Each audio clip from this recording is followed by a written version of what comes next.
Yeah, so mga katoyong good morning. So pasyan, luli natin si Pilay. Dahil naka-duty tayo ngayon. Hindi tayo siyang pagkain. Yan o.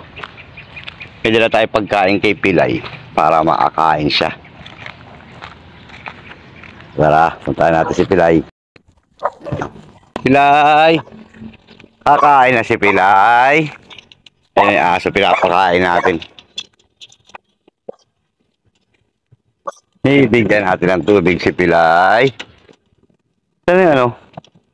Kainan mo? Bakit tinali ikaw? Oo.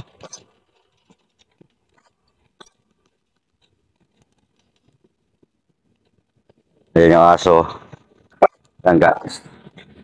Mga katoyo, binibigyan natin siya ng pagkain. Pilay oh. Kakain na si Pilay. Kakain. Sa tubigan mo. Tubigan.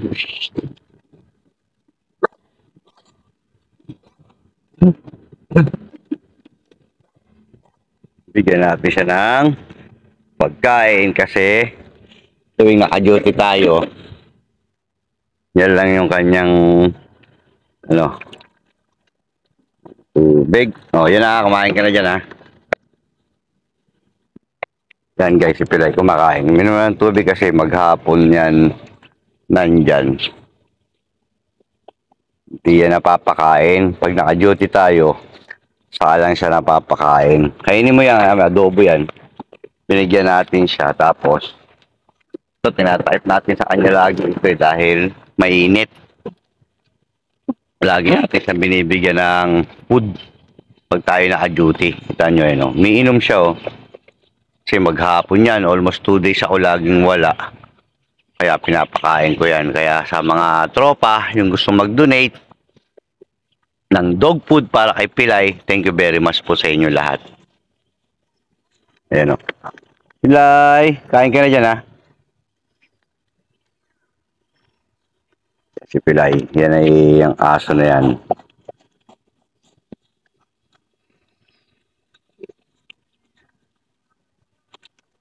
Kain ka na dyan, kain. Ano, kain ka na dyan. Yung bite niya, si Pilay, oh. Ito mo kasi yung paa niya, tingnan niyo yung paa niya, oh. Yan, tingnan yung paa niya. Ipon yung daliri sa kanyang isang paa, kaya naamoy niya rin adobo. Busog pa yan eh.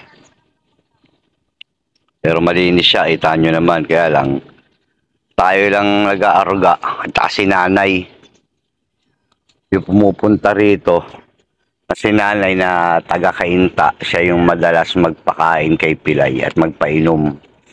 Every Saturday and Sunday, nandito si nanay, naka-e-bike. Kaya pag nag-check ako naka-duty o Sabado, pupuntahan ko si nanay din.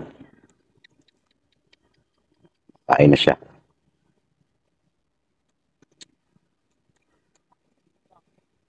So guys, thank you very much ha. Salamat sa inyo lahat sa panonood. Ayan si Pilay. Pilay. Yan, bye-bye Pilay. Thank you very much. Salamat sa inyo lahat. Toyong TV.